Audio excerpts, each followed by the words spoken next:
Hay personas que sencillamente marcan un antes y un después, ¿verdad? Y en el mundo de la tecnología, pocas figuras son tan legendarias y a la vez tan complejas como Steve Jobs. Pero para entender de verdad al genio detrás de Apple, no vale con quedarse en la superficie, en admirar al visionario. No, tenemos que ir más allá, desmenuzar al hombre con todo lo bueno y todo lo malo. Así que vamos a ello. Vale, esta imagen la tenemos todos grabada en la retina, ¿a que sí? Jobs en la cima del mundo presentando el iPhone. Un momentazo que, vamos, cambió nuestra forma de vivir. Pero lo realmente alucinante no es la foto en sí, sino el viaje para llegar hasta ahí. Un viaje que, ojo, pasó por el fracaso más estrepitoso que uno se pueda imaginar. Y aquí está la gran paradoja de su historia. Para poder crear el futuro, tuvo que ser despedido de su propio pasado. El camino hasta el iPhone, que nadie se engañe, no fue una línea recta de éxitos. Que va, fue un desvío tremendo, una auténtica travesía por el desierto después de que lo echaran de la empresa que él mismo había creado. Para entender a este tipo hay que mirar más allá del personaje público, ¿sabes? Más allá de ese jersey negro de cuello alto que era casi su uniforme. Sus primeros años están llenos de contradicciones que al final fueron las que forjaron su manera tan particular de ver el mundo. Fijaos en esto, porque rompe por completo la imagen que tenemos de un CEO. Fue adoptado, dejó la universidad a los 2 días, como quien dice, y se fue a la India a buscar la iluminación, a estudiar budismo zen. Y esa experiencia, según él mismo, fue la que le metió en la cabeza esa obsesión por la simplicidad. Y sí, lo del LSD, él mismo dijo que fue una de las cosas más importantes de su vida. O sea, un perfil que no tiene nada, pero nada que ver con el mundo corporativo que acabaría conquistando. Y esta anécdota es buenísima, porque te pinta el personaje a la perfección. Antes de volverse loco con el diseño minimalista, sus prioridades eran, bueno, digamos que otras. En Atari, la mítica empresa de videojuegos donde curró, el tema de su higiene personal era tan llamativo que lo tuvieron que poner en el turno de noche. Sí, para que no molestara al resto de compañeros. Increíble, ¿verdad? Pero claro, esa mente tan caótica, tan poco convencional, estaba a punto de liarla, a punto de empezar una auténtica revolución. Y como pasa con muchas de las grandes historias, todo empezó en el sitio más humilde que te puedas imaginar. Un garaje. El ritmo fue de locos. En apenas un par de años conoce a Steve Wozniak y ya están montando Apple. Pero ojo al último punto. El tercer cofundador, Ronald Wayne. El tío vendió su 10% de la empresa por $800. ¡800! La decisión de su vida, claro, porque hoy eso serían miles y miles de millones. Jobs desde el minuto 1 ya demostraba que para los negocios era implacable. Y aquí en el logo ya se ve su obsesión por la simplicidad. Desde el minuto 0, el primer logo era este, súper enrevesado, casi un grabado antiguo con Isaac Newton y todo. A Jobs le duró nada. Lo quitó de en medio casi al instante y puso la manzana mordida. Un símbolo limpio, moderno, que todo el mundo reconoce. Esto ya era un pequeño adelanto de toda su filosofía de diseño.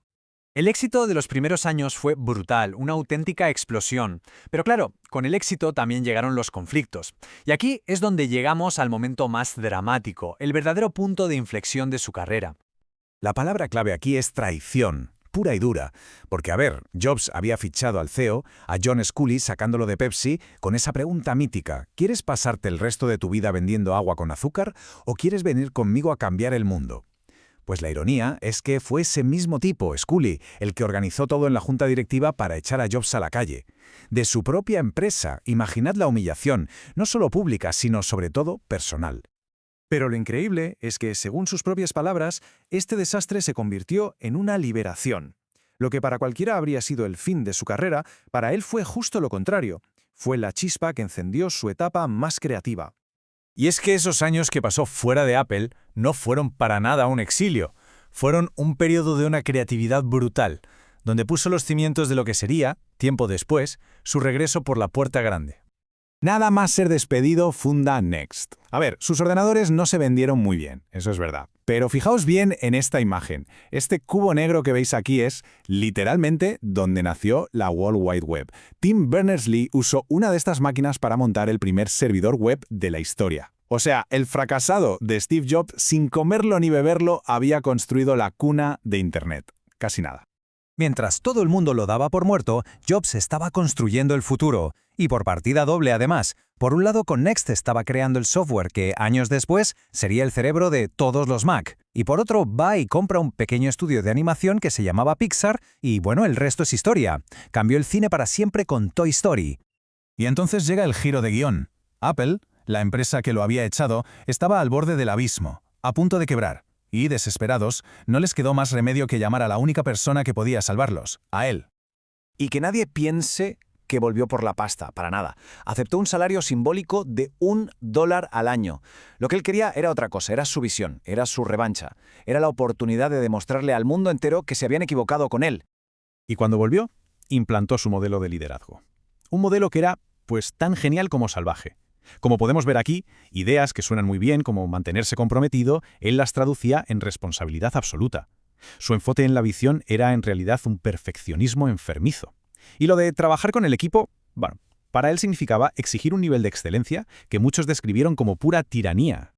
Y este es uno de esos detalles que lo dicen todo sobre cómo era. Su nivel de control era total. Nada, absolutamente nada se dejaba al azar. Cada presentación era un show, un espectáculo medido al milímetro. Y fijó esa hora, las 9:41, como un guiño, un homenaje para siempre a ese preciso instante en el que, una vez más, cambió las reglas del juego. Bueno, y todo esto nos lleva ya a la recta final. ¿Cómo recordamos a una figura así, tan llena de contradicciones? Es que el hombre y la leyenda son inseparables y ambos están repletos de paradojas. Aquí se ve clarísimo. Es el choque de dos universos en una misma persona. Por un lado tenías al tipo que practicaba budismo zen y solo comía fruta. Y por otro, al jefe implacable que te podía despedir en el ascensor sin pestañear. El visionario que quería cambiar el mundo, y que al mismo tiempo negó durante años la paternidad de su primera hija a la que por cierto llamó Lisa, justo como uno de sus primeros ordenadores. Una ironía brutal. Quizás esta frase suya, una de las más famosas, lo resume todo.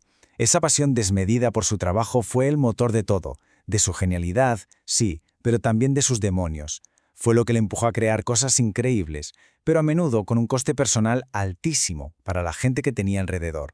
Y esa es la gran pregunta que nos deja su legado, ¿no? ¿El fin justifica los medios? ¿Hacía falta ser tan abrasivo para conseguir una innovación tan bestial? Es una pregunta que no tiene una respuesta fácil, la verdad, y que nos obliga a darle una vuelta a qué es realmente el genio y cuál es su precio.